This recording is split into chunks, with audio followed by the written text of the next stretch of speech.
Lagi bicara perkara gaib, maka akal kita sangat terbatas. Oleh karena itu, ketika Allah Subhanahu wa Ta'ala mengkhabarkan kepada kita bahwa aku, kata Allah, telah menciptakan Adam dengan kedua tanganku, maka tidak usah heran. Ketika Allah Subhanahu wa Ta'ala mengkhabarkan aku akan menggulung langit dengan tangan kananku, tidak usah heran. Ketika Allah Subhanahu wa Ta'ala mengkhabarkan aku akan menghentikan geraman jahanam dengan telapak kakiku, tidak usah heran. Ketika Allah Subhanahu wa Ta'ala mengkhabarkan bahwa penghuni surga akan melihat wajah Allah yang mulia, tidak usah heran. Ketika Allah Subhanahu wa Ta'ala mengkhabarkan bahwa hati manusia itu di antara jari jemari Allah, tidak usah heran. Ketika Allah Subhanahu wa Ta'ala mengkhabarkan bahwa setiap sepertiga malam terakhir Allah itu turun ke langit dunia, tidak usah heran. Ketika Allah Subhanahu wa Ta'ala mengkhabarkan bahwa Allah itu tertawa. Kapan Allah tertawa, Pak? Yang tahu tak kasih hadiah apa yo? Masuk hadiah minuman sekalong ya, nggak pantas ya. Kapan Allah tertawa, Pak? Di sini kan sudah lama ngaji, Pak nggih. Pak Handoko nggih, Pak nggih. Kudune yang ngerti lah gitu. Kapan Allah tertawa? Kalau Allah turun ke langit dunia itu sepertiga malam terakhir. Sekarang ada pertanyaan, kapan Allah Subhanahu wa Ta'ala tertawa? Kapan?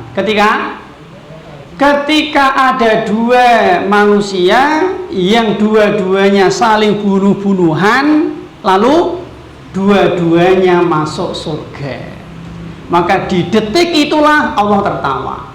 Kata siapa? Kata Nabi Sallallahu Alaihi Wasallam. Nah, kita nggak usah heran, kok Allah tertawa? Nah, akal kita nggak sampai barangkali, maka nggak usah menolak, imani saja. Lah sih, Allah Subhanahu wa Ta'ala punya sifat malu. Kapan Allah malu, Pak? Ketika ada seorang hamba, dia mengangkat tangan, memohon kepada Allah, merengek kepada Allah, meminta kepada Allah, lalu tangannya diturunkan dalam kondisi hampa, maka Allah malu. Kapan Allah Subhanahu wa Ta'ala cemburu? Kapan, Pak? Ketika ada seorang hamba yang dia mendekati kemaksiatan. Ketika ada seorang hamba mendekati pelanggaran-pelanggaran Allah, larangan-larangan Allah, maka Allah cemburu. Ketika kita berbuat maksiat, Allah cemburu. Kapan Allah Subhanahu wa Ta'ala gembira? Ketika ada seorang hamba yang dia bertaubat kepada Allah Subhanahu wa Ta'ala. Maka sifat-sifat seperti ini kita nggak usah heran. Masa Allah punya tangan? Masa Allah punya wajah? Masa Allah punya jari jemari? Masa Allah cemburu? Masa Allah malu? Masa Allah tertawa? Ini ada dalilnya. Akal kita terbatas, akal kita buntu, maka tidak perlu heran. Jelas ya? Ini perkara-perkara gaib. Baik jamaah yang semoga senantiasa dirahmati oleh Allah Subhanahu wa Ta'ala.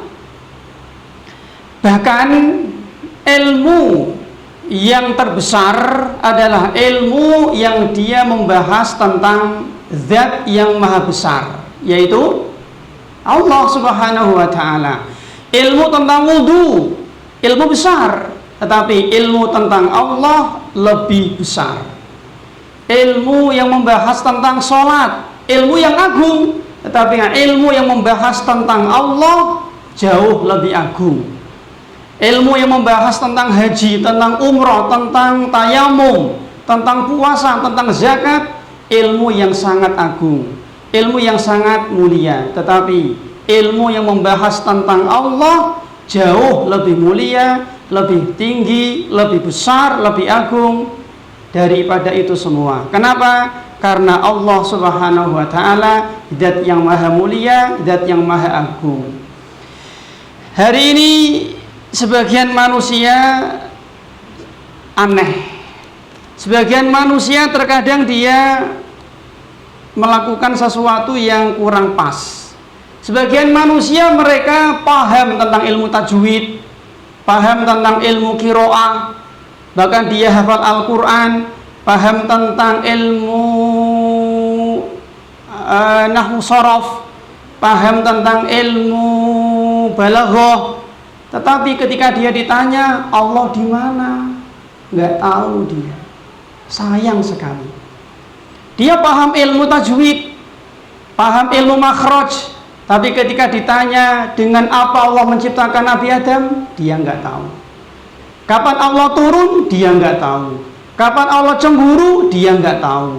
Kapan Allah tertawa, dia nggak tahu. Ini sayang sekali. Padahal ilmu tentang Allah adalah ilmu yang paling besar. Kenapa? Karena membahas zat yang paling besar, yang maha besar, yaitu Allah Subhanahu wa ta'ala. Baik jamaah yang semoga senantiasa dirahmati oleh Allah Subhanahu wa ta'ala, pada kesempatan siang hari ini kita akan menyampaikan tentang keberkahan belajar ilmu agama.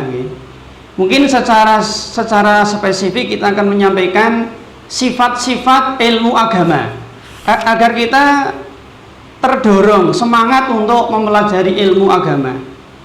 Yang pertama, sifat ilmu agama. Yang pertama adalah ilmu agama itu dia menghilangkan keraguan-raguan. Menghilangkan keraguan-raguan.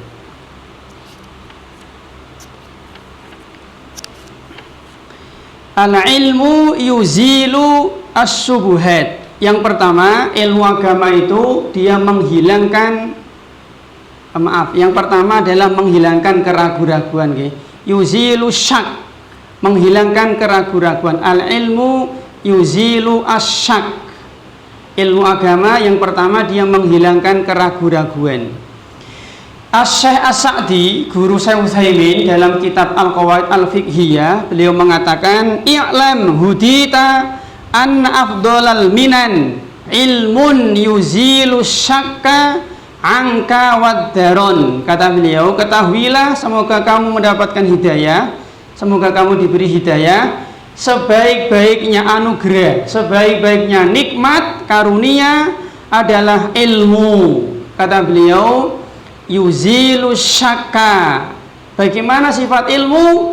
Yaitu dia menghilangkan keraguan-raguan dan keburukan.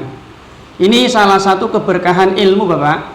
Salah satu keberkahan ilmu agama adalah menghilangkan keraguan-raguan dari dada-dada manusia. Tapi ingat tadi nggih, ilmu agama itu ilmu yang bersumber dari Al-Quran dan dari hadis Nabi Sallallahu Alaihi Wasallam.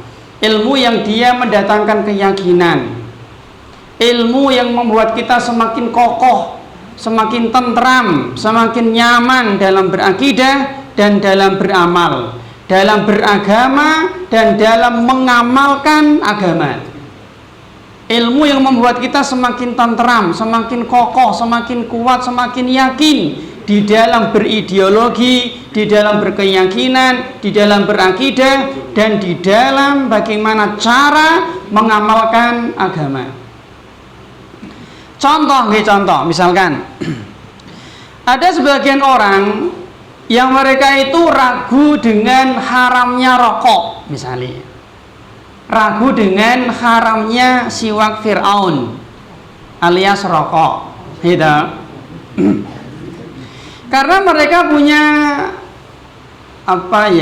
punya keyakinan bahwa rokok itu tidak ada dalil keharamannya. Mana mas haramnya rokok? Kalau ada dalilnya surat apa, ayat berapa, gitu. Kalau di hadis di kitab mana, riwayat siapa, dari sahabat siapa. Akhirnya mereka mengatakan rokok itu tidak haram. Ya paling banter makruh lah, gitu. Sekarang kita jawab, ketika jenengan ngomong rokok itu tidak ada dalil tentang keharaman rokok, maka kita juga boleh bertanya dong, Mana dalil halalnya gedruk? Mana Pak? Apakah jenengan ragu tentang halalnya gedruk? Siapa yang masih meragukan tentang halalnya kangkung, yang ragu tentang halalnya sawi, yang ragu tentang halalnya duren, yang ragu tentang halalnya tebu, yang ragu tentang halalnya onde-onde, angkat tangan. Ada nggak? Aku ragu mas, onde-onde itu halal apa ora? Ya ragu dia. Ada? Siapa yang meragukan halalnya telo gosong, gedang goreng gitu, lapis, apem, ada? Nggak ada. Sekarang mana dalil halalnya geduk Pak? Mana dalil? Jenengan yakin toh geduk itu halal? Mana dalil halalnya geduk? Nah, ono dalile surat apa? Ayat berapa? Nah di hadis kitab mana? Ada nggak? Mana Pak? Mana dalil halalnya duren? Mana dalil halalnya lapis? Mana dalil halalnya dawet? Ada? Gimana Pak? Sekarang kita tidak ragu gitu, tentang haramnya curut, gitu. Kita tidak ragu tentang haramnya werok. Ada nggak yang ragu? Oh, aku ragu mas, werok itu boleh apa tidak ya dimakan nggak? Ada yang ragu nggak? Kita sepakat nggih, haramnya curut, haramnya werok, haramnya coro, haramnya ular, gitu. Siapa yang ragu tentang haramnya njotos wong tuane? Enten? Kita niki ragu. Siapa yang ragu tentang haramnya ngidoni Pak Lurah? Contoh ya. Siapa yang ragu tentang haramnya nyikut Pak RT? Enten? Nggak ada. Gitu. Siapa yang ragu tentang haramnya minum pertalite? Yang ragu tentang minumnya bensin, yang ragu tentang makan paku, ya ada. Kita sepakat itu semua haram loh. Nah sekarang pertanyaan, mana dalilnya Pak? Mana dalil haramnya minum bensin? Ada? Mana dalil haramnya makan pasir? Ada? Gak ada. Kenapa? Karena di zaman Nabi belum ada gedruk. Gitu.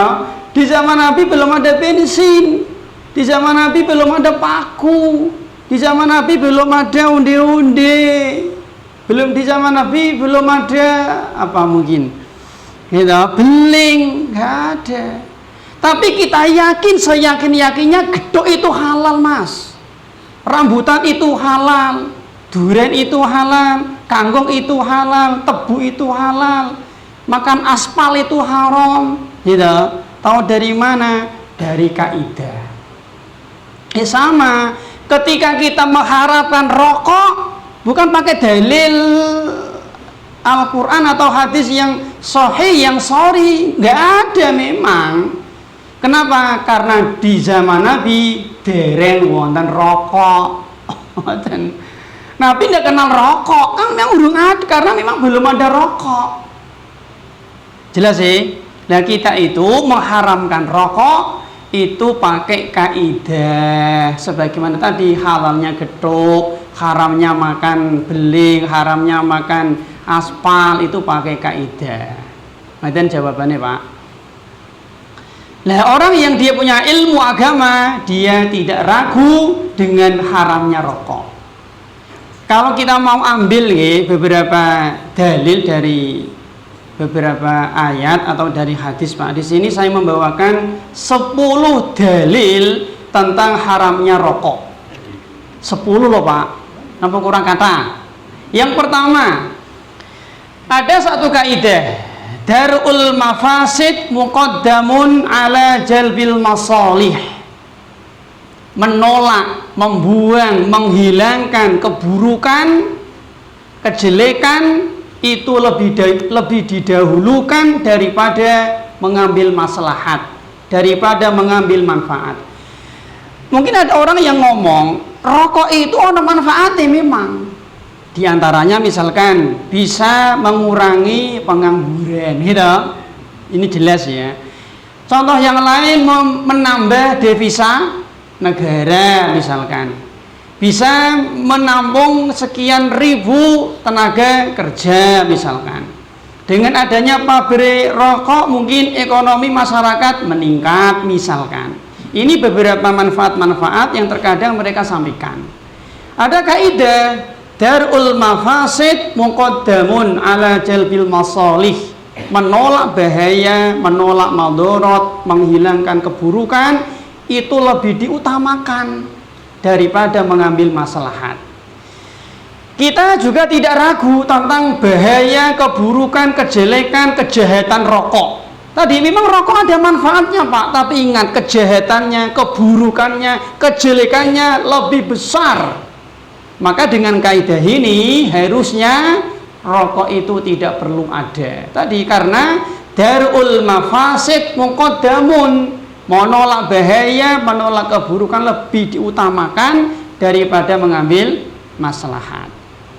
Kata sebagian orang, memang rokok itu manfaatnya ada tadi, tetapi dengan sebab rokok itu ternyata pemerintah menggelontorkan sekian dana, sekian banyak dana untuk ini, untuk mengobati pasien-pasien karena disebabkan rokok, yang jantung gitu, yang rokok itu penyakit yang jantung, yang paru-paru ya, paru-paru, ya macam-macam lah, yang apa itu ternyata hasil dari rokok itu tidak impas, enggak seimbang, tidak seimbang dengan madorot yang ditimbulkan.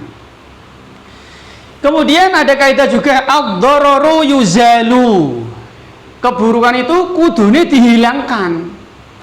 Kemudian juga yang ketiga, hadis Nabi, inna min husnil islamil mar'i tarkuhu ma la ya'nihi. Di antara keelokan, keindahan Islam seseorang, dia meninggalkan sesuatu yang tidak ada manfaatnya.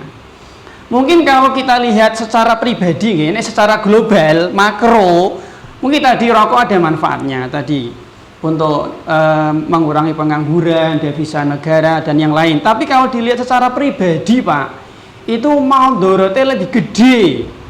Yang tadi yang paru-paru, yang penyakit apa, bahkan kan digambari kan ada Pak nggih, sing tenggorokan bolong, sing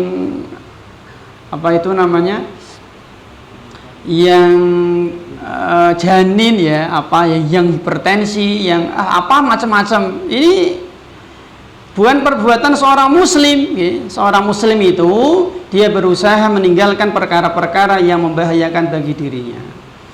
Kemudian sabda Nabi, man tasyabbaha biqaumin fahuwa minhum, barang siapa yang dia menyerupai, mencontoh, meniru-niru suatu kaum, berarti dia bagian dari mereka. Kalau kita lihat sejarah, ternyata rokok itu dari Spanyol Pak. Agama Spanyol ya bukan orang-orang Islam. Jadi rokok itu bukan sunnah Nabi, bukan sunnah para sahabat, bukan sunnah salafus solih, tapi rokok itu salafut tolih. Dia itu dari pendahulu yang buruk, bukan salafus solih tapi salafut tolih, salaf yang jelek, salaf yang buruk dari orang-orang kafir. Kemudian Al-Baqarah 195, kata Allah Subhanahu wa taala, wala tulqu bi aidikum ila tahluka. Janganlah kalian menjerumuskan diri kalian ke dalam kebinasaan. Dan rokok itu para ahli mereka sepakat bisa menjerumuskan ke dalam kebinasaan. Kemudian di An-Nisa ayat 29, wala taqtulu anfusakum. Janganlah kalian membunuh diri-diri kalian. Ada itu nggih dibungkus apa nggih? Merokok sama dengan membunuhmu. Mirip sama ayat ini. Kemudian di Al-A'raf ayat 51-57, Allah Subhanahu wa taala mengharamkan segala yang buruk. Para ahli kedokteran mereka sepakat rokok itu buruk. Kemudian mubadzir termasuk saudara setan. Kemudian la dororo wala diror, Kemudian yang terakhir yang ke-10, rokok itu termasuk idha'atul mal, menyia-nyiakan harta. Ini 10 dalil tentang haramnya rokok. Meskipun tadi di sini nggak ada kata rokok, karena memang Nabi belum kenal rokok, jelas ya. Tapi kita yakin kita haramkan rokok karena dengan kaidah-kaidah dalam agama kita. Ini yang pertama ya. Kemudian yang kedua, contoh yang kedua, bahwa ilmu agama itu bisa menghilangkan keraguan-raguan ya.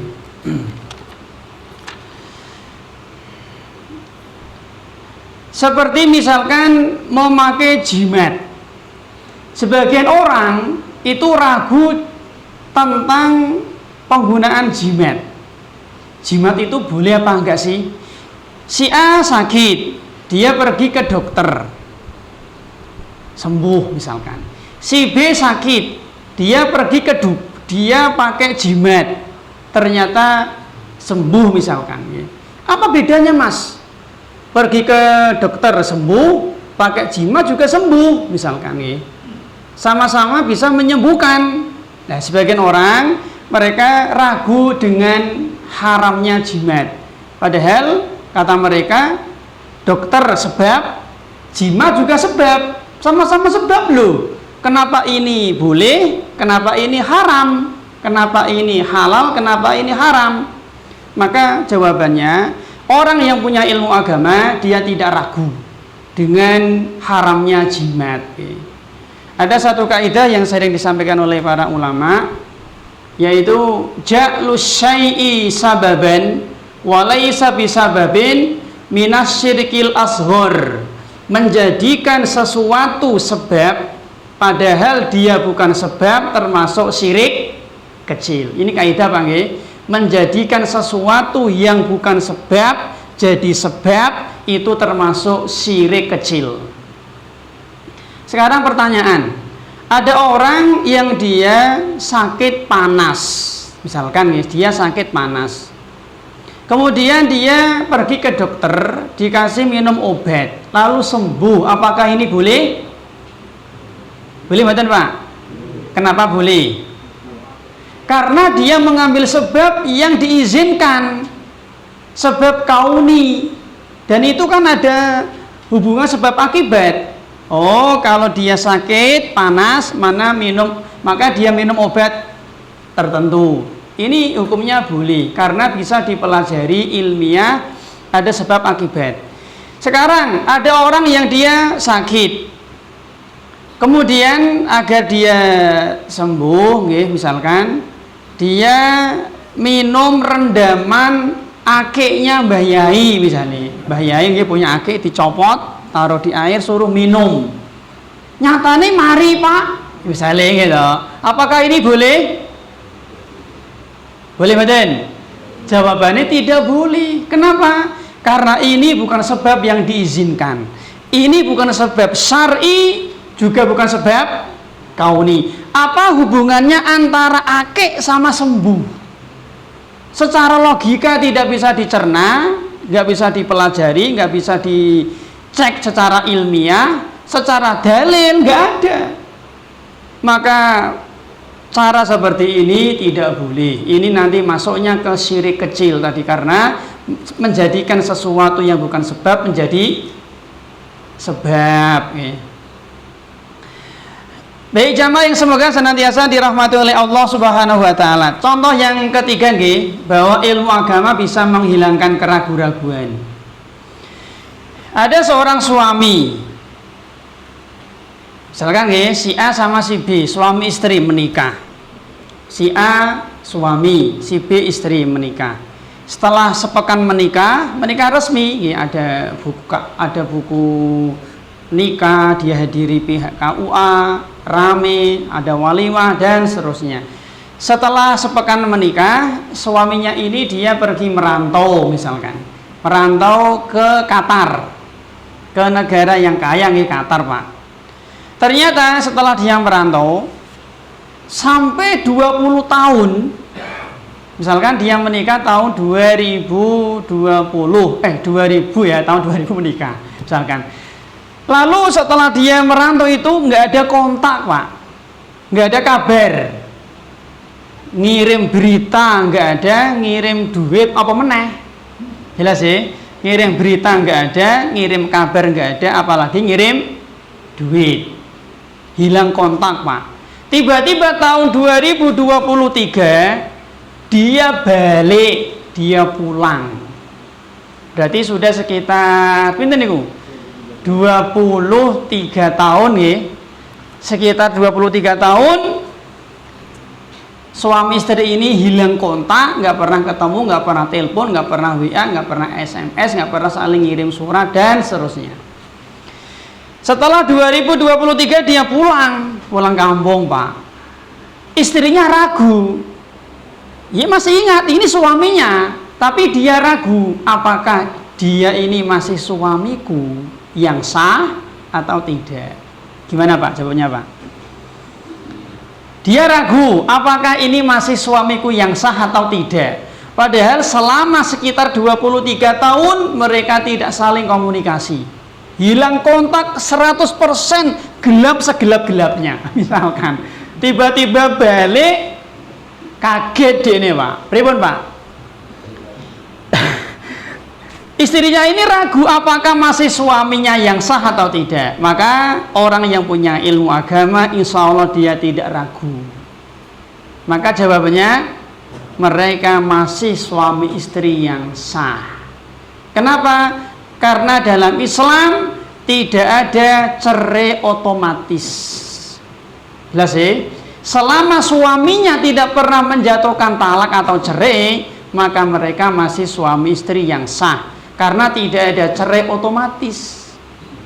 Gak ada. Meskipun tadi 23 tahun hilang kontak, tidak ada cerai otomatis. Berarti mereka masih suami istri yang sah. Ada satu kaidah, fama thabata biyaqinin la yartafi'u illa biyaqinin. Sesuatu yang dia ditetapkan dengan keyakinan, maka keyakinan itu tidak bisa dihilangkan, diangkat kecuali dengan keyakinan juga. Sesuatu yang ditetapkan dengan keyakinan maka tidak bisa dihilangkan, diangkat kecuali dengan keyakinan juga. Tadi kan ragu tuh Pak. Lah ragu seperti ini nggak dianggap. Dan contoh yang lain misalkan nih, contoh yang lain mungkin pernah tak sampaikan belum ya? Mungkin contoh yang lain Pak nggih. Si A misalkan dia hari Ahad. Ini hari Ahad nggih.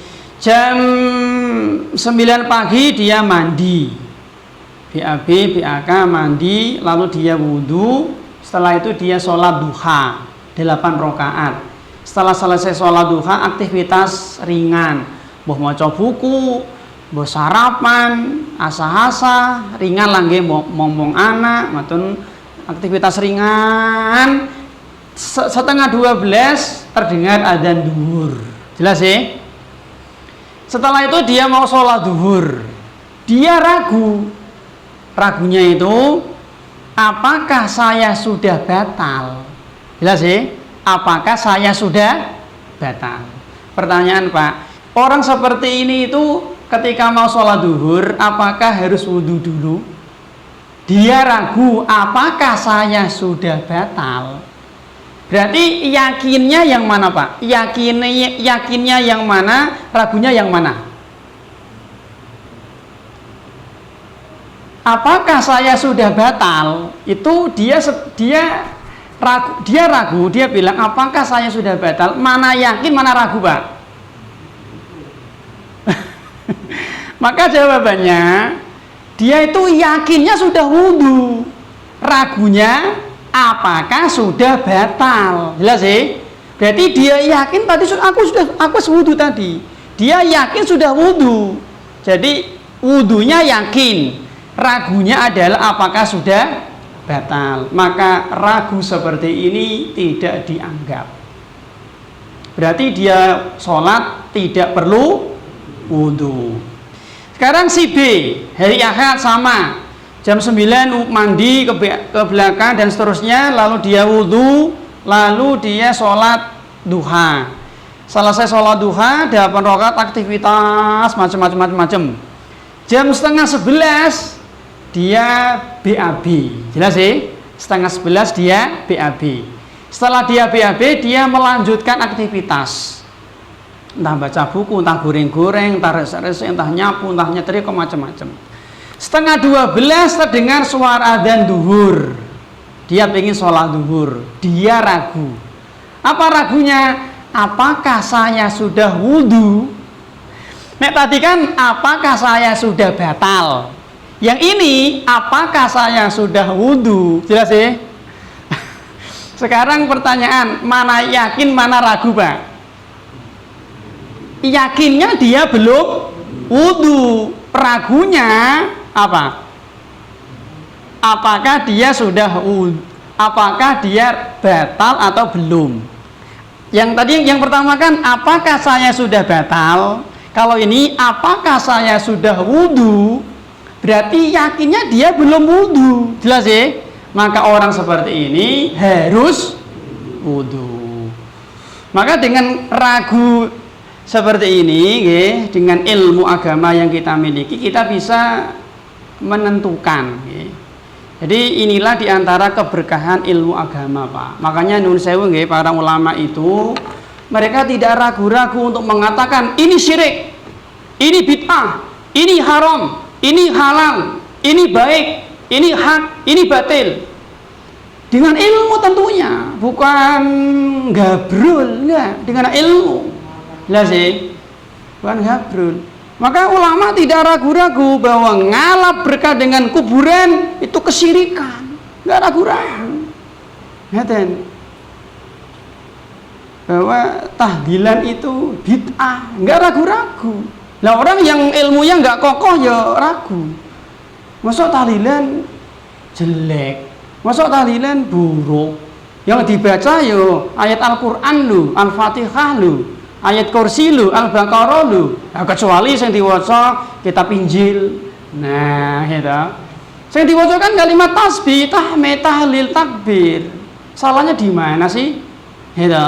Ya kalau dia nggak paham, ya ragu dia. Nah, orang yang paham nggak ragu-ragu. Ini bid'ah loh, Mas. Mantap, yakin, kokoh, tenteram dia. Ya tentu dengan ilmu. Dan ya, baik. Jamaah yang semoga senantiasa dirahmati oleh Allah Subhanahu wa taala. Ini yang pertama, keberkahan ilmu agama. Yang pertama adalah menghilangkan keraguan-raguan. Kemudian yang kedua, semoga waktunya cukup nih. Di antara keberkahan ilmu agama adalah al-ilmu yuzilus subuhat. Ilmu agama itu bisa menghilangkan subhat. Tadi kan menghilangkan keraguan-raguan. Kalau ini ilmu agama bisa menghilangkan subhat. Subhat itu sesuatu yang dia sebenarnya batil, tapi diyakini hak. Dia sebenarnya jalan menuju ke neraka, tapi dia menyangka jalan menuju surga. Dia sebenarnya itu bid'ah, tapi diyakini sunnah. Sebenarnya dia itu syirik, tapi diyakini tauhid. Dia menyangka itu jalan yang mendatangkan ridha Allah, tapi ternyata hakikatnya mengundang murka Allah. Dia sebenarnya jalan menuju neraka, tapi dia menyangka, meyakini jalan menuju surga. Ini subhat, Pak. Dan ini sangat berbahaya. Nah, insya Allah dengan sebab ilmu agama yang benar, maka akan bisa dihilangkan. Dan subhat ini bisa menimpa masalah akidah, bisa menimpa dalam perkara ibadah, bisa menimpa dalam perkara akhlak, muamalah, adab, dan yang lain. Sekarang kita berikan contoh ya, Pak. Contoh subhat dari Khawarij. Orang-orang Khawarij, mereka meyakini bahwa pelaku dosa besar itu kafir. Dan ini kita sudah tahu semua ya. Jadi kalau ada orang muslim, orang mukmin, kok dia melakukan dosa besar, maka menurut mereka kafir. Kemudian halal dibunuh, kemudian kekal di neraka selama-lamanya. Contoh seperti membunuh. Membunuh termasuk dosa besar. Maka orang-orang Khawarij mereka mengatakan membunuh itu pembunuh. Jadi orang yang membunuh orang muslim kafir. Si A muslim, si B muslim. Si A membunuh si B, maka menurut orang-orang kafir, orang-orang Khawarij, si A ini kafir, kekal di neraka. Mereka membawa dalil, Pak. Mereka membawa dalil. Apa dalil orang-orang Khawarij? Hadis sahih, riwayat Bukhari Muslim. Nabi SAW bersabda, sibabul muslimi fusuqun wa qitaluhu kufrun, kata Nabi. Mencaci, mencela muslim itu kefasikan, sedangkan membunuh orang muslim itu kekafiran. Contoh di sini jelas, Pak, kata Nabi, yang orang yang membunuh orang muslim itu kafir. Jelas ya? Kata orang-orang Khawarij, lihat ini kata Nabi loh. Orang yang membunuh orang muslim itu kafir. Nah, maka jawaban dari kita Ahlussunnah wal Jamaah dengan ilmu agama yang kita miliki akan tersingkap, terbuka subhat-subhat mereka.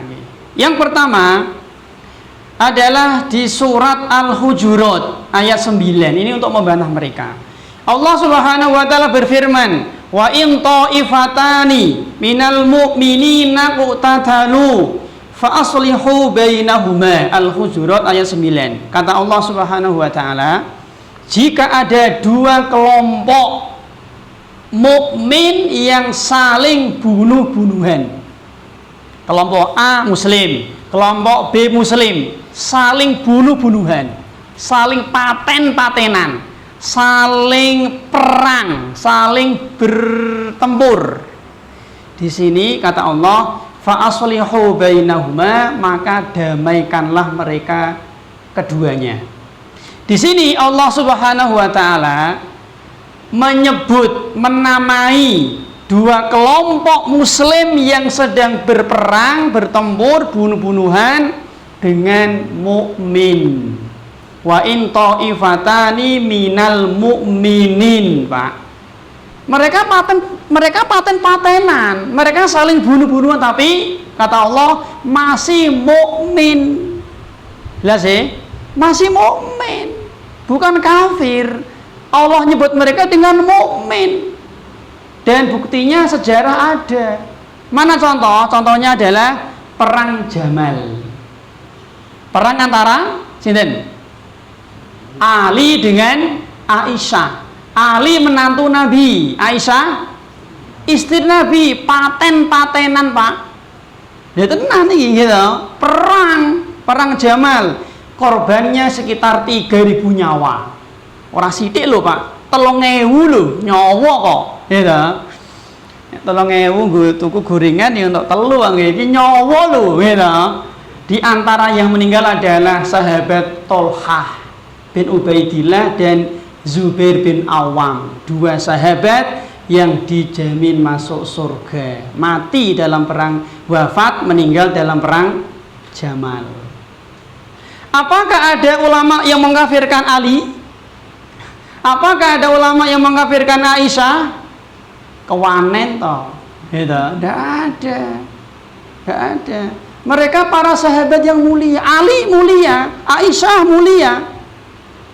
Makanya ketika Aisyah itu kalah, kan menang kelompoknya Ali toh, gitu. Pasukan Aisyah kalah. Ketika kelompok Aisyah ini kalah, maka Ali dan pasukannya tidak menawan mereka. Mereka tidak dijadikan budak, Pak. Kudune kan nek kafir kan jadi budak toh, Pak, nek kalah ditawan toh, gitu. Enggak ditawan. Karena mereka mukmin muslim. Yang kedua, ketika mereka kalah, harta mereka juga tidak dijadikan harta ghanimah. Sudah selesai perang, selesai. Kalau mereka kafir ya dijadikan harta rampasan perang, dibagi-bagi, enggak. Ini mereka. Contoh yang kedua seperti perang Siffin. Antara sinten dengan sinten? Antara Ali dengan Muawiyah. lebih dahsyat lagi nih, yang meninggal sekitar 60.000. Ora sithik loh Pak, sing mati 60.000. Pasukan Ali Muslim, pasukan Muawiyah Muslim. Ali sahabat yang mulia, Muawiyah sahabat yang mulia. Paten-patenan Pak. Perang tenanan loh Pak, orang perang-perangan, perang tenanan iki. Yang meninggal 60.000 orang. Di antaranya adalah sahabat yang mulia Ammar bin Yasir. Luar biasa. Sama, apakah mereka dikafirkan para ulama? Enggak. Ali sahabat mulia, Muawiyah juga sahabat yang mulia. Ini dalil yang sangat jelas, cetawelo-welo loh. Jadi kalau ada orang mukmin membunuh, itu tidak kafir. Kemudian yang ketiga, bukti yang ketiga, Nabi SAW pernah bersabda, "Idzal taqal muslimaini bisayfihima." Jika ada dua muslim yang saling bunuh-bunuhan, dua muslim, A muslim, B muslim, dua-duanya membawa pedang, paten-patenan Pak. Kata Nabi, al-qatil wal maqtul finnar. Sing dipateni karo sing mateni dua-duanya di neraka. Ingat di sini nggih, kata Nabi, idzal taqal muslimaini. Jika ada dua orang muslim paten-patenan, Nabi nyebut mereka masih muslim, berarti orang kafir. Jelas sih? Jadi orang yang membunuh itu tidak kafir, muslim. Nah itu Pak diancam di neraka? Ya di neraka nggak selamanya. Karena kaidahnya itu tidak ada orang mukmin yang kekal di neraka. Tapi ada orang mukmin yang masuk neraka. Jelas sih? Tidak ada orang mukmin, tidak ada orang Islam yang kekal di neraka. Tapi ada orang muslim mukmin yang masuk neraka. Muslim dia neng nyolong, ya terancam neraka. Si A bertauhid, nggak pernah syirik, nggak pernah main jimat, nggak pernah mengeramatkan kuburan, nggak pernah ke dukun, tapi utang orang bayar, ya terancam neraka juga Mas. Jelas sih, terancam neraka juga. Tapi ingat, kalau seandainya mereka masuk neraka sementara, bukan sebentar nggih, sementara. Mungkin sedino, mungkin rong dino, mungkin seminggu, mungkin setahun, 50 tahun, yang kita nggak tahu. Tapi sementara, suatu saat pasti akan keluar dari neraka. Ngerti Pak? Makanya gini nggih, tauhid itu menyelamatkan seseorang dari kekekalan neraka. Bukan menyelamatkan seseorang dari neraka. Beda nggih? Jadi tauhid itu menyelamatkan seseorang dari kekekalan neraka. Bukan sebatas menyelamatkan dari neraka. Karena tadi buktinya, ada nggak orang yang bertauhid di neraka? Ada, tapi tidak kekal, kan mboten toh. Makanya tauhid itu menyelamatkan seseorang dari kekekalan neraka. Bukan semata-mata menyelamatkan orang dari neraka. Jelas ya? Semoga jelas. Baik.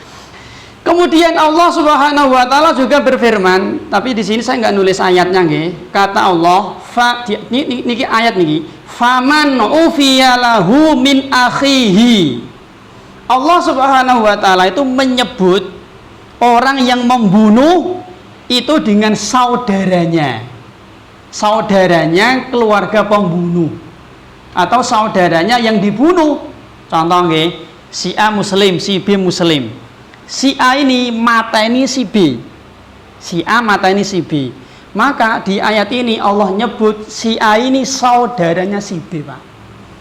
Saudara seiman berarti si A kafir? Enggak, masih saudaramu. Nek kafir enggak saudara toh Pak. Lihat sih, Allah masih nyebut si A saudaranya si B, berarti si A ini membunuh saudaranya. Itu, oke.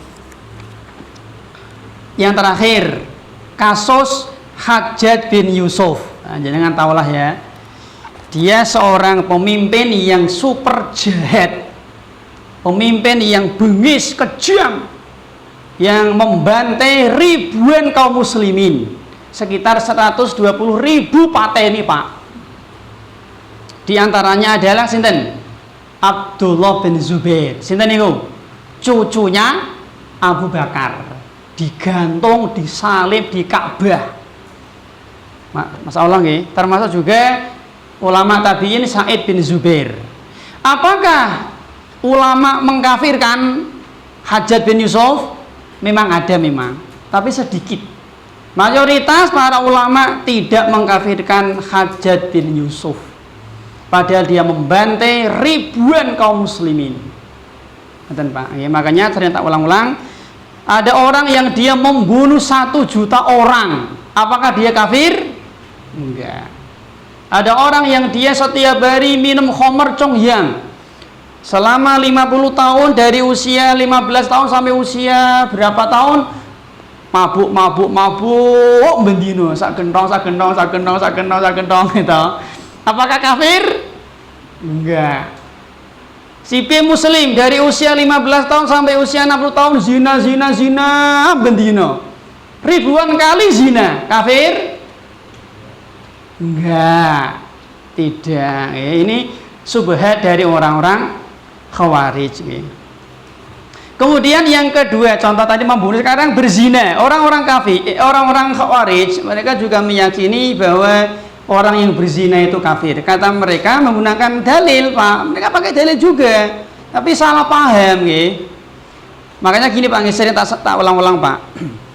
Apa pembeda terbesar antara Islam dengan agama yang lain? Di negara kita kan banyak agama, ada Kristen, Hindu, Buddha, Konghucu, Shinto, Kejawen, animisme, kedinamisme, banyak agama lah. Apa pembeda terbesar antara Islam dengan agama-agama yang lain Pak? Apa Pak? Dalam? Apa? Tauhid. Jelas sih? Pembeda antara Islam dengan agama yang lain itu tauhid Pak. Apakah agama Hindu, Buddha, Konghucu, Kristen mengajari kedermawanan? Mengajari. Apakah agama Hindu, Kristen, Buddha mengajari membantu orang lain? Mengajari. Apakah mereka melarang terorisme? Melarang. Apakah mereka melarang menipu? Melarang. Apakah mereka mengajarkan kejujuran? Mengajari.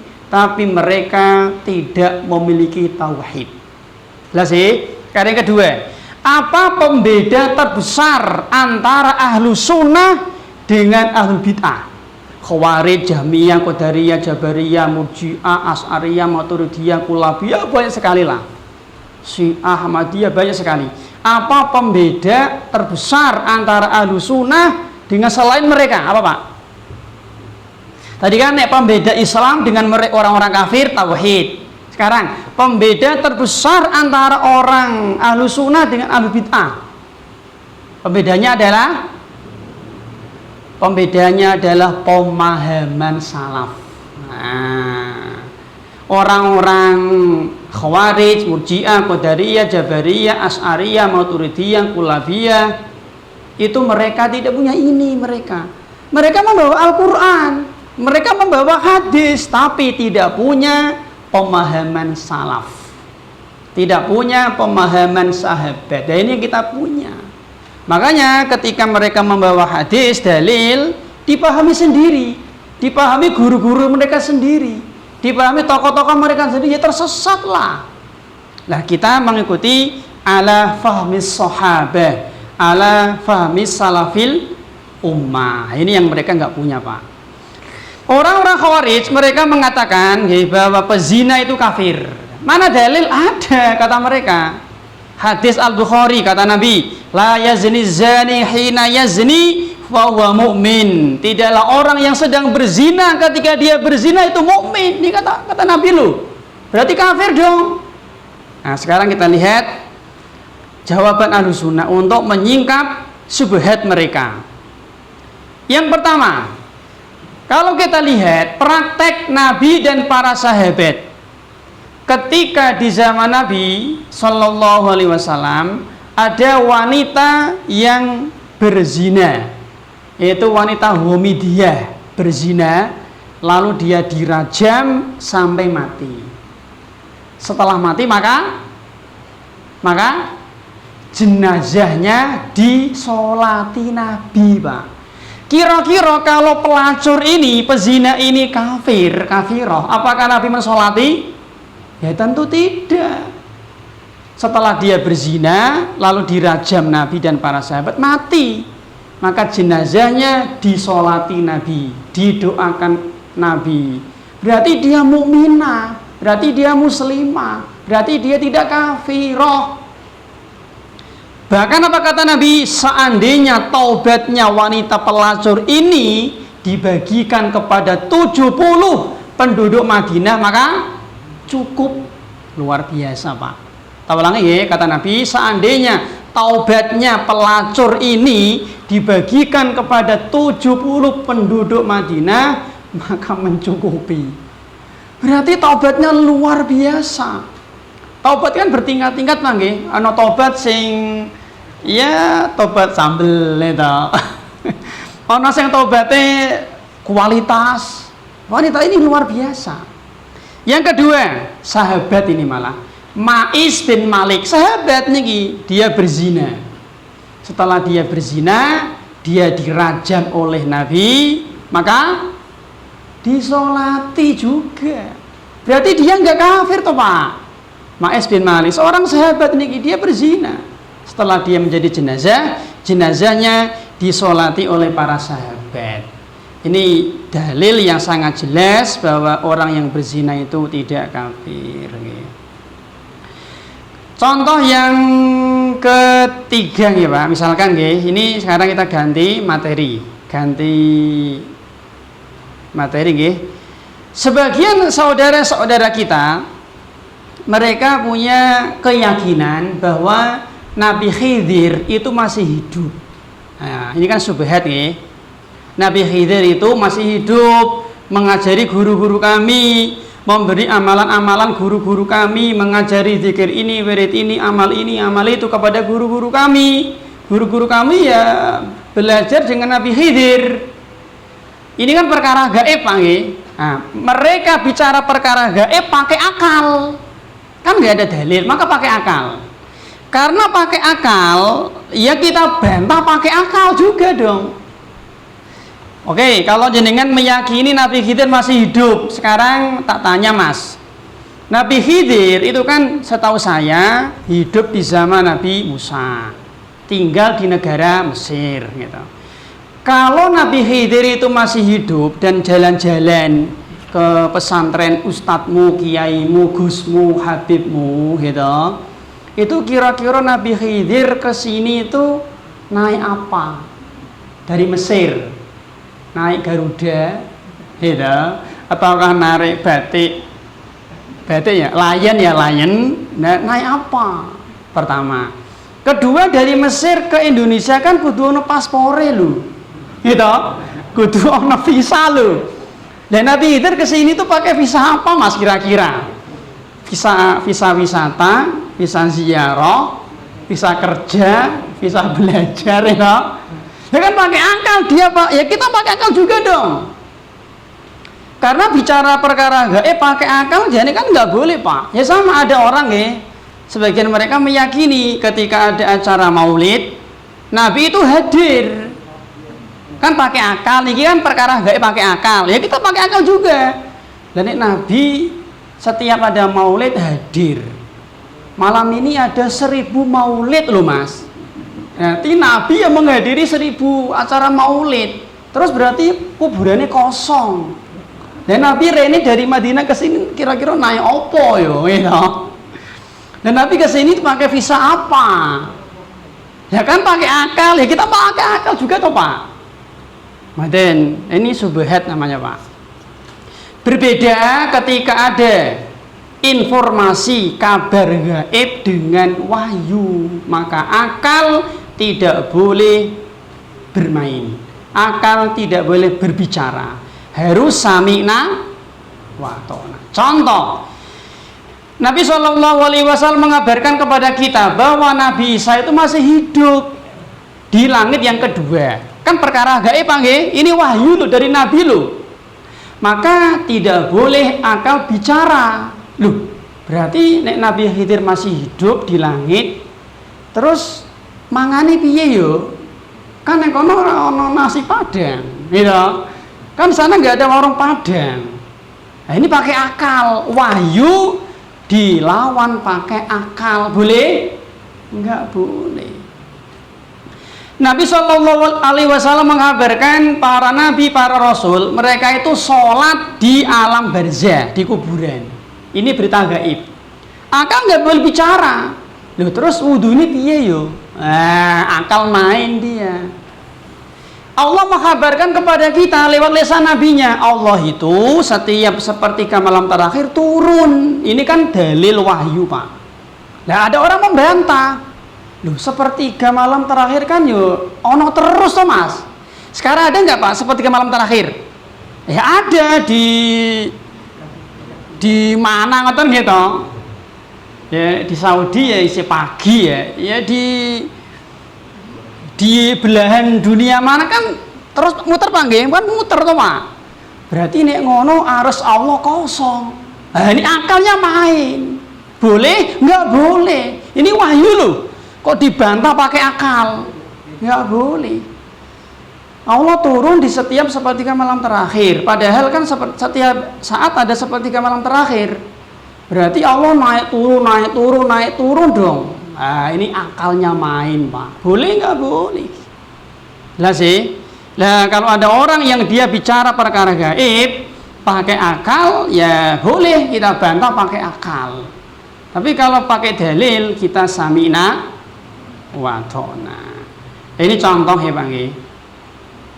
Baik jamaah yang semoga senantiasa dirahmati oleh Allah. Ada juga di sini, Pak, subhat nggih, agar dengan ilmu agama kita bisa menyingkap subhat.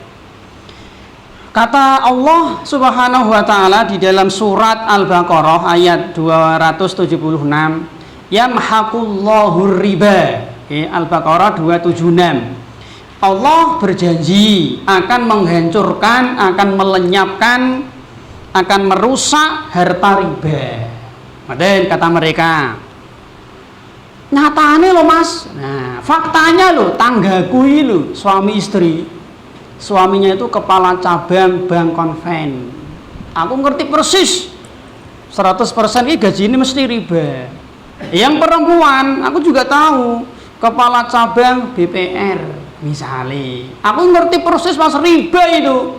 Jadi dua-duanya penghasilannya 100% riba. Nyatane lho Mas anak ilmu lho apal Quran kabeh. Aku ngerti pondoke kok apal Quran kabeh malah. Ya berjilbab istrinya gitu. Nyatane takmir masjid. Malah imam kok. Kadang juga khotib Jumat. Nah, itu. Keluarganya ya sakinah, mawaddah, warahmah. Nah, itu. Nyatanya kabeh sehat, guyu-guyu terus, mesam-mesem, senyum-senyum, bahagia lu. Ya kata Allah, orang yang makan riba itu hartanya dihancurkan. Nyatanya mereka yo sehat-sehat. Anaknya ya pinter-pinter, juara 1 wingi bar MTQ malah menang. Nah, itu. Gimana Pak ini Pak? Ini subhat loh Pak. Itu. Lah kita tanggaku malah dia jualan nasi goreng halal loh. Loro-loro. Nah, misalnya anaknya nakal itu, misalnya Bang. Ini subhat Pak. Gimana kira-kira Pak? Dan itu ada seperti itu nggih. Dia penghasilannya riba, tapi nyatanya sehat. Tapi nyatanya rumah tangganya baik, anak-anaknya berprestasi, anak-anaknya pinter-pinter apal Quran, ahli agama, ada malah khutbah Jumat, gitu, terhormat. Nah, ini subhat. Bagaimana jawabannya? Jawabannya yang pertama, yang kita lihat itu kan zuhir. Memang secara zuhir rumah tangganya utuh.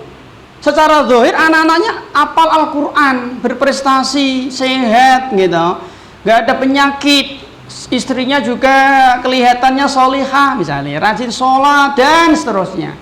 Tapi jenengan tidak tahu kondisi batin dia. Lah sih, kita kan tahu kan hanya zuhir panggil sing ketok toh. Jenengan kan nggak tahu isi hati dia. Mungkin dia nggak khusyuk ketika sholat, mungkin dia tidak tentram hatinya, mungkin kita nggak tahu. Yang pertama. Yang kedua, ingat nggih, Allah Subhanahu wa taala itu mensikapi pelaku maksiat dengan 3 sikap, Pak. Dengan salah satu dari 3 sikap. Kita ulangi, Allah Subhanahu wa taala mensikapi pelaku dosa itu dengan salah satu dari 3 sikap.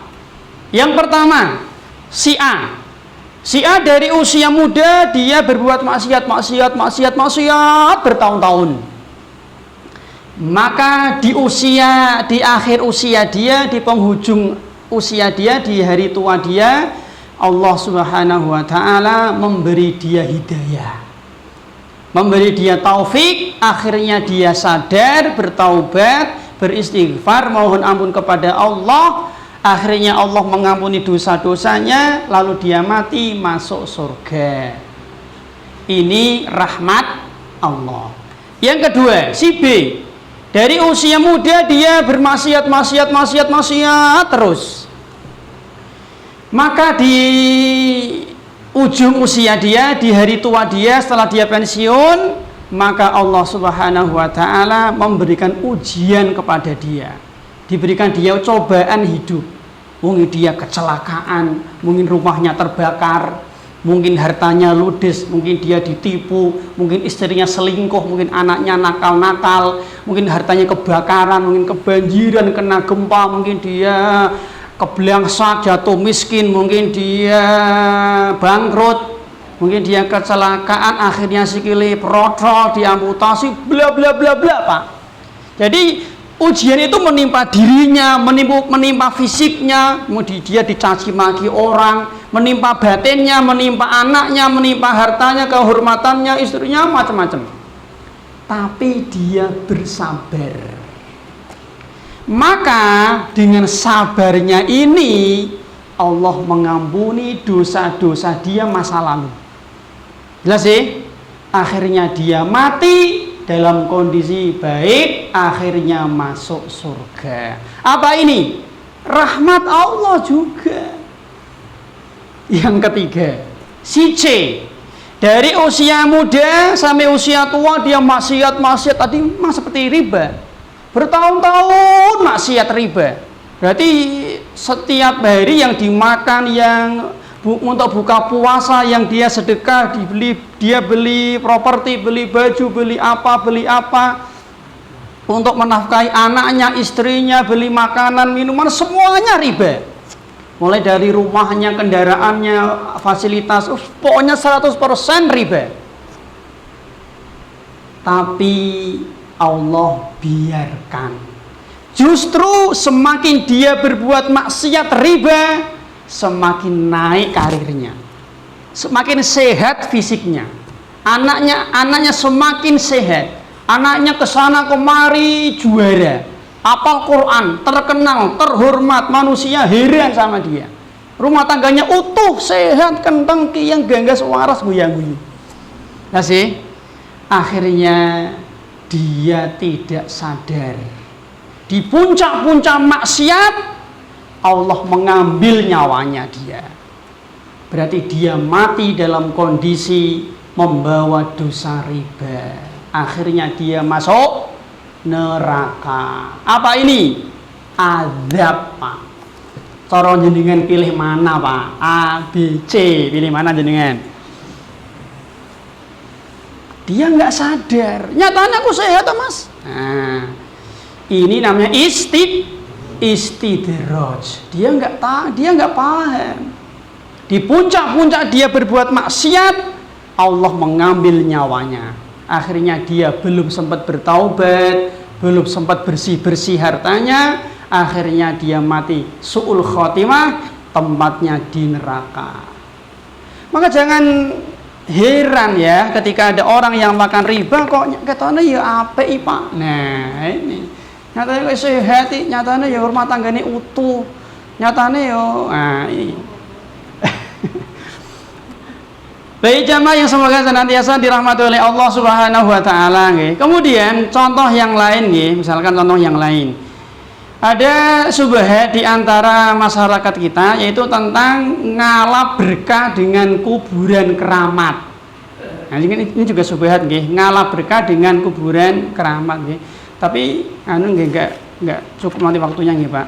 Ada 10 soal di sini, Pak. Ada 10 nggih, nanti enggak selesai nggih. Ada 10. Baru 2 nih, Pak. Ngalap berkah dengan kuburan keramat. Pripun dibahas mboten? Enggak usah nggih. Atau gini, ini yang ini ritual salam-salaman selesai sholat. Ini aja nggih. Ritual salam-salaman selesai sholat. Ya ini juga subhat nih. Sekarang Pak, pertanyaan Pak, si A selesai sholat, assalamualaikum, langsung ngombe, bismillah. Angsal mboten? Boleh. Selesai sholat, salam langsung ngombe aman, boleh? Boleh mboten? Angsal boleh. Selesai sholat langsung telepon? Boleh. Bar sholat langsungan ke belakang BAB? Boleh. Bar sholat langsung turu? Boleh. Bar sholat langsung ngobrol? Boleh mboten? Boleh. Bar sholat terus mangan? Boleh. Bar sholat terus salam-salaman? Boleh mboten? Bersolat mangan ento, bersolat turu ento, bersolat ke belakang ento, bersolat telepon ento, bersolat ngombe ento, bersolat jagung ento, bersolat main game ento, bersolat terus salam-salaman. Boleh mboten? Maka bangke jawabannya Pak, jawabannya adalah kalau seandainya setelah selesai sholat itu salam-salaman Pak, sebenarnya hukum asalnya boleh, hukum asal nggih, kan baru selesai sholat toh, wis rampung toh Pak nggih, kan sholat adalah, sholat itu kan diawali dengan takbiratul ihram, diakhiri dengan salam. Maka ketika sudah salam ya semua yang tadinya haram jadi halal toh, termasuk salaman. Ini hukum asal. Tetapi kalau kita lihat di masyarakat kita itu nggih Pak, salam-salaman itu yang terjadi di masyarakat kita itu tidak sama dengan makan tadi, tidak sama dengan ngobrol, tidak sama dengan ke belakang, tidak sama dengan minum, tidak sama dengan tidur, nggak sama. Kenapa kira-kira Pak? Karena ketika kita selesai sholat langsung makan, ada kebutuhan, ada hajat, dan itu terjadi sesekali.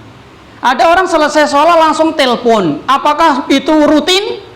Mboten. Yang pertama ada hajat, butuh. Yang kedua sesekali. Ada orang selesai sholat langsung dia jagong. Itu sesekali. Ada kepentingan. Selesai sholat langsung turu. Itu sesekali ada kepentingan. Selesai sholat langsung ke belakang kebelit. Itu sesekali ada kepentingan. Nah sekarang selesai sholat terus salaman. Itu kepentingannya opo Pak?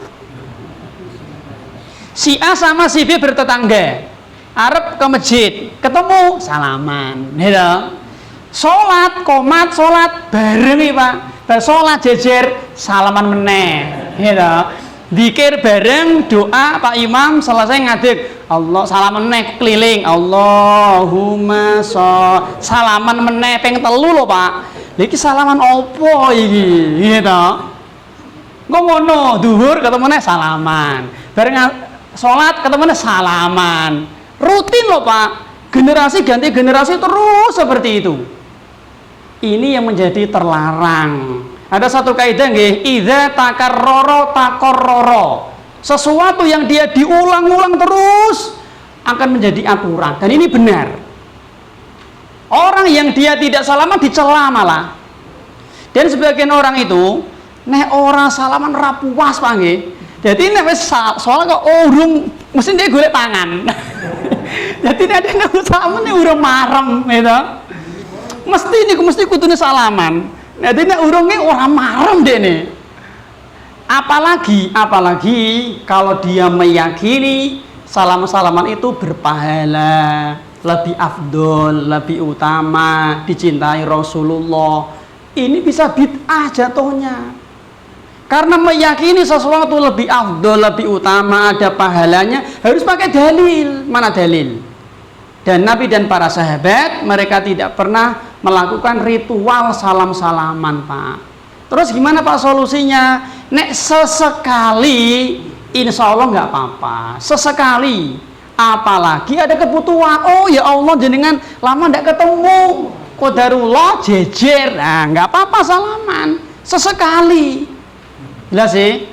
Tapi ini bendino ritual mesti ngono. Ini kalau di nah ini subhat Bapak. Maka yang terbaik nggak perlu. Dan terkadang ganggu Pak. Kemudian Pak, mengirim bacaan Al-Quran untuk mayat. Ini juga ada subhat, ada subhat dari mereka mengirim bacaan Al-Fatihah untuk mayat. Ini juga ada subhat. Dan kalau kita lihat praktek Nabi dan para sahabat, mereka tidak pernah mengirim bacaan Al-Fatihah atau Al-Baqarah atau yang lain untuk mayat. Sekarang yang ketiga Pak, rampung Pak niki Pak. Yang ketiga di antara keberkahan ilmu agama, yang ketiga adalah ilmu agama itu jalan menuju hidayah, memudahkan orang masuk surga nggih. Dur jam pinten Pak? Dereng nggih. Mungkin nek pun dul dianu nggih. Dereng nggih. Ilmu agama itu memudahkan seseorang untuk masuk surga. Ya, hadis yang sering kita dengar, man salaka thoriqan yaltamisu fihi ilman, ya, barang siapa yang dia menuju mempersiapkan diri untuk menempuh jalan ilmu, Allah akan memudahkan dia masuk surga. Dan ingat, surga itu adalah puncak kebaikan di akhirat. Ya. Puncak kebaikan di dunia adalah apa Pak? Puncak kebaikan di dunia adalah hidayah. Puncak kebaikan di akhirat adalah surga. Orang-orang kafir, mereka di dunia tidak mendapatkan hidayah, maka di akhirat tidak mendapatkan surga. Dengan kalau masuk surga Pak, itu mendapatkan puncak kebaikan. Kenapa? Karena di surga itu apapun yang kita minta pasti keturutan. Pasti keturutan. Contoh-contoh nggih, jenengan pingin tahu kenapa sih sholat duhur kok 4 rakaat? Nah, nanti di surga boleh tanya. Boleh. Karena kan masih misteri Pak nggih. Kenapa kok sholat asar 4 rakaat? Jenengan kan masih misteri. Kenapa kok subuh 2 rakaat? Lah silakan nanti nek mlebet swarga tanya Allah. Ya Allah, kenapa sih sholat subuh kok 2 rakaat? Aku penasaran. Boleh tanya dan pasti terjawab. Karena tadi tidak ada keinginan di surga itu yang tidak keturutan. Makanya saya tak ulang-ulang, Nabi ketika ditanya tentang surga, Nabi tidak pernah jawab tidak. Ya Rasul, apakah di surga bisa punya anak? Bisa. Apakah di surga bisa jual beli? Bisa. Apakah di surga bisa menanam? Bisa. Jadi apapun yang kita inginkan di surga pasti keturutan. Maka orang yang masuk surga, dia mendapatkan puncak kebaikan. Yang berikutnya di antara keberkahan ilmu agama, dengan ilmu agama mengamalkan agama menjadi mudah. Mengamalkan agama menjadi mudah. Jenengan Pak, nek arep mantu tanya apa? Al-Quran dan tanya hadis. Nek jenengan arep mantu kok takon karo tukang rias, repot, susah, berat. Gitu. Jenengan arep mantu kok takok tukang rias, ya kurang terus. Kurang keris, kurang janur, kurang sajen, kurang tebu, gitu. Kurang apa lagi, Pak? Kurang pari, kurang janur, kurang terus nanti gitu. Kurang terus. Tapi nek jenengan tanya Al-Quran, tanya agama, mudah, murah, berkah. Jadi dengan ilmu agama ini menjadi mudah. Mau ke masjid, hujan deres, ya sudah, hujan deres. Berarti sholatnya di rumah. Safar, repot, ya sudah, jamak Asar. Coba panjenengan perhatikan Pak, ritual sholat Jumat di Masjid Ahlussunnah dengan di Masjid Ahli Bid'ah ketoke repot di Pak. Nah, itu kudu pasrah serah terima tongkat gitu. Repot. Coba kalau Ahlussunnah sing adzan siapapun boleh gitu. serah terima tongkat, nanti neng anu kok pelaku selangkah, 2 langkah, 3 langkah gitu. Repot. Kita mudah Pak. Menentukan 1 Ramadan dengan cara Nabi gampang. Apa Pak? Yaitu lihat hilal. Orang ketok maka menggenapkan bulan Syaban. Mudah, murah, gampang. Coba mengikuti ormas tertentu, ngitung ini ya repot. Maka ilmu agama itu memudahkan, memudahkan. Kita punya keluarga meninggal dunia gampang, mandikan, mandikan, kafani, solati, makamkan, rampung. Ya, kursi-kursi, teratak-teratak, apa beresi, selesai. Mau berkabung, mau duka cita, boleh, maksimal 3 hari. Silakan 3 hari nggak buka kios, nggak buka kantin, nggak buka ruko, nggak buka toko, nggak ke kantor. Silakan, nggak apa-apa, maksimal 3 hari. Kecuali istri ditinggal wafat suami. Mudah, murah, berkah. Coba kalau yang tidak pakai agama, pakai adat, kita kembang, ono arit, ono iki, ono kendi, ono payung, ono cetre, macam-macam Pak nggih, gitu. Masyaallah Pak, gitu. Semualah ritual sholat, ritual mudah, pokoknya mudah. Jadi ilmu agama itu memudahkan. Ada pepatah ini Pak, al hayatu bil fani jamilatun. Hidup yang dibungkus dengan kesenian itu indah. Al hayatu bil ilmi sahlatun. Hidup yang dibungkus disertai dengan ilmu menjadi mudah. Al hayatu bil millati barokatun. Hidup yang disertai dengan agama itu menjadi berkah. Kemudian berikutnya Pak, diantara keberkahan ilmu agama, pemiliknya akan dimuliakan oleh Allah, diangkat derajatnya oleh Allah Subhanahu wa taala. Seperti Nabi Adam. Nabi Adam itu dimuliakan oleh Allah diantaranya dengan sebab berilmu. Al-Baqarah 331. Wa 'allama Adamal asma'a kullaha. Nabi para malaikat, iblis nggak punya ilmu, maka Allah menyuruh mereka untuk menghormati Nabi Adam. Anjing yang terlatih, itu buruannya halal.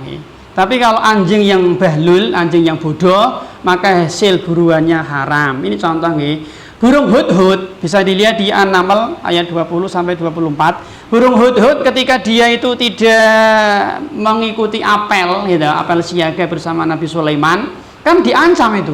Orang disembelih sama Nabi Sulaiman itu. Tetapi ketika dia punya ilmu, punya hujjah, maka justru Nabi Sulaiman malah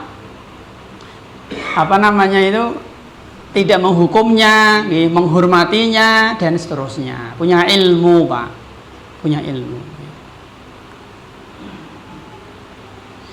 Kemudian yang kepinten iki, yang keenam yang keenam di antara keberkahan ilmu agama adalah pemiliknya akan mengetahui sesuatu yang paling bermanfaat bagi dirinya. Ini juga penting. Dengan ilmu agama kita akan mengetahui sesuatu yang paling bermanfaat untuk kita. Karena amal kan ada yang baik, lebih baik, paling baik. Afdol, lebih afdol, paling afdol.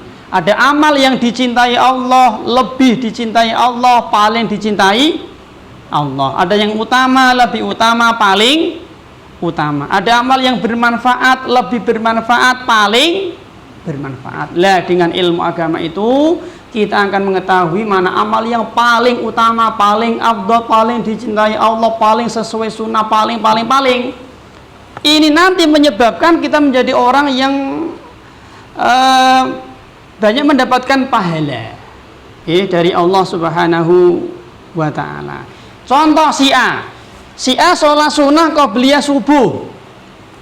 Dia rakaat pertama setelah Al-Fatihah membaca surat Al-Kafirun, pendek.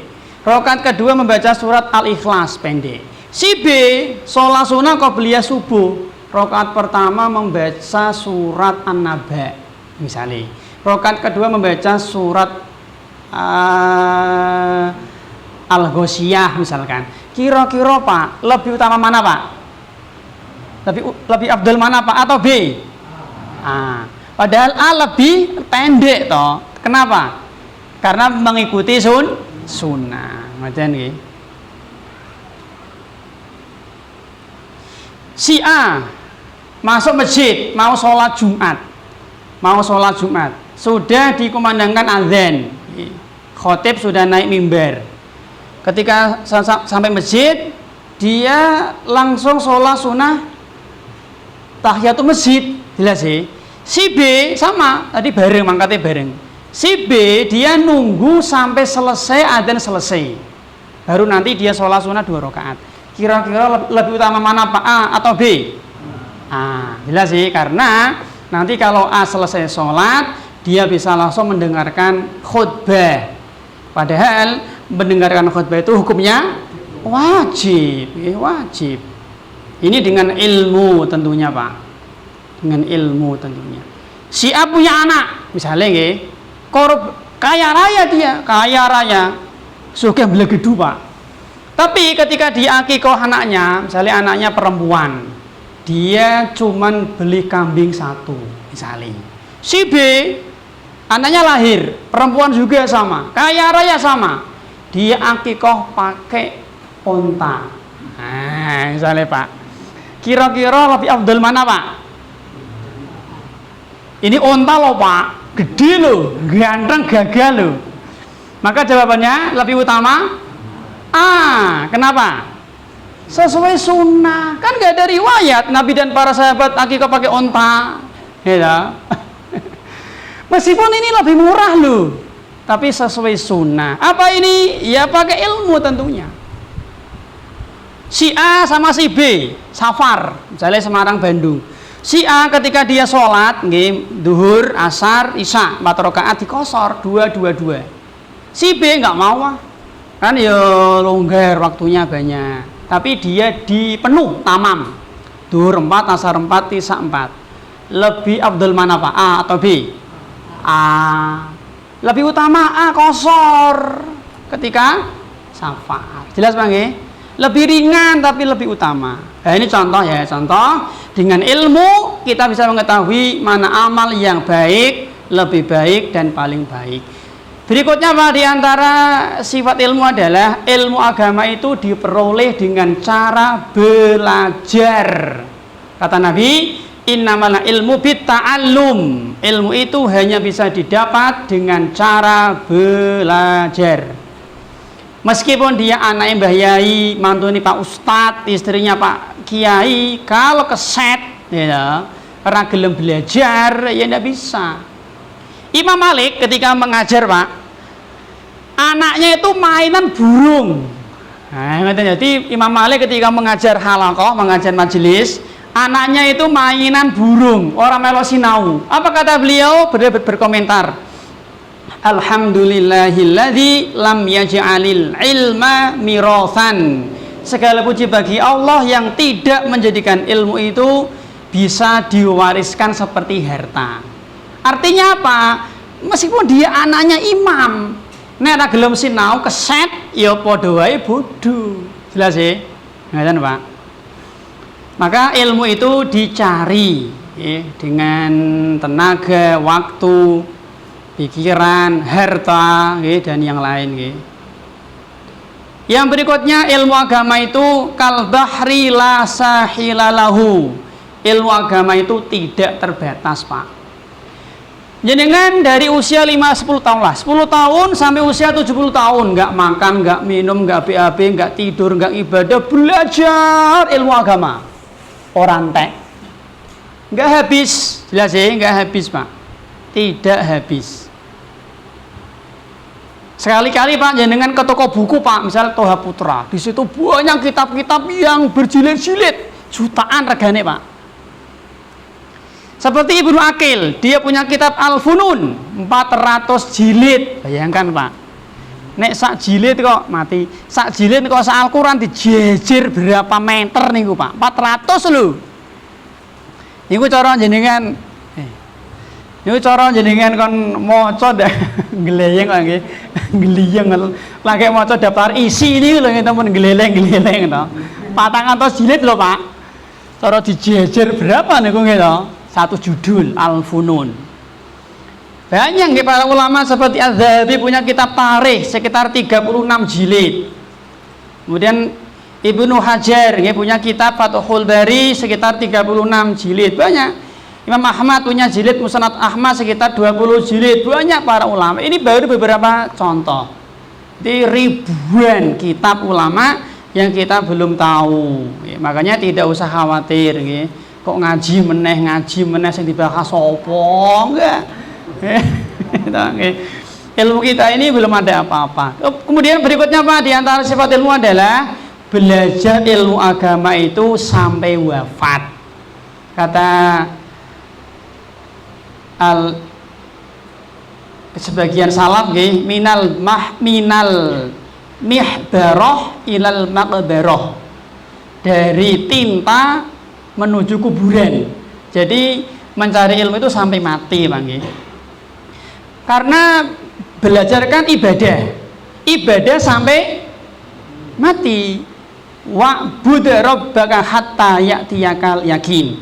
Sembahlah Rabbmu sampai mati, maka belajar juga sampai mati. Maka menurut saya dalam masalah agama itu tidak ada istilah wisuda. Nah, nggak ada istilah lulus. Nah, ada. Lho Mas, kok sareng ngaji Mas, kesululus aku. Nah. Betul nggih. Yang keberapa niki, Pak? 11. 10 pun niki, berarti pun nggih. Dereng 10 nggih. Yang terakhir, ilmu agama itu harus dicari dengan ikhlas. Nggih, mengharap ridho Allah Subhanahu wa taala nggih. Dicari dengan ikhlas, Pak. Kata Al-Imam Ahmad, talabul ilmi la ya'diluhu syai'un liman sohat niyatuhu. Mencari ilmu itu amalan yang tidak ada tandingannya. Neng ono syarate, liman sohat niyatuhu, dengan syarat niatnya benar. Lalu ditanya, wa masihatun niyah, bagaimana cara niat yang benar? Kata beliau, qala raf'ul jahli an nafsihi wa an ghairihi. Yang pertama Pak, niat yang benar ketika belajar adalah untuk menghilangkan, mengangkat kebodohan dalam dirinya. Karena kita ini kan makhluk yang bodoh. Ya, dengan cara belajar minimal terkurangi kebodohan kita. Yang kedua adalah untuk mengangkat kebodohan dari orang lain. Yang ketiga, lihifdzil Islam, untuk menjaga Islam. Islam niki Pak, kalau nggak ada yang belajar hilang toh Pak, gimana? Hilang. Kalau nggak ada halaqah kajian, nggak ada kajian, ya ilmu ini hilang toh, nggak dipelajari kok. Nuwun sewu lah, bahasa Kawi sekarang hilang. Kenapa? Ya nggak dipelajari gitu. Kan dulu kan bahasa Kawi toh, bahasa Jawa Kawi. Sekarang nggak kenal kita bahasa Kawi. Kenapa? Karena nggak dipelajari, hilang. Yang keempat, lil amal, untuk kita amalkan, bukan hanya ditumpuk wawasan. Yang terakhir, li'la'i kalimatillahi, untuk mengangkat kalimat-kalimat agama Allah Subhanahu wa taala. Nggih, mangkatan nggih jam 12 kurang. Semoga menjadi ilmu yang bermanfaat. Mudah-mudahan Allah Subhanahu wa taala mengampuni dosa-dosa kita dan memasukkan kita ke dalam surga. Amin ya rabbal alamin. Kita akhiri. Assalamualaikum warahmatullahi wabarakatuh.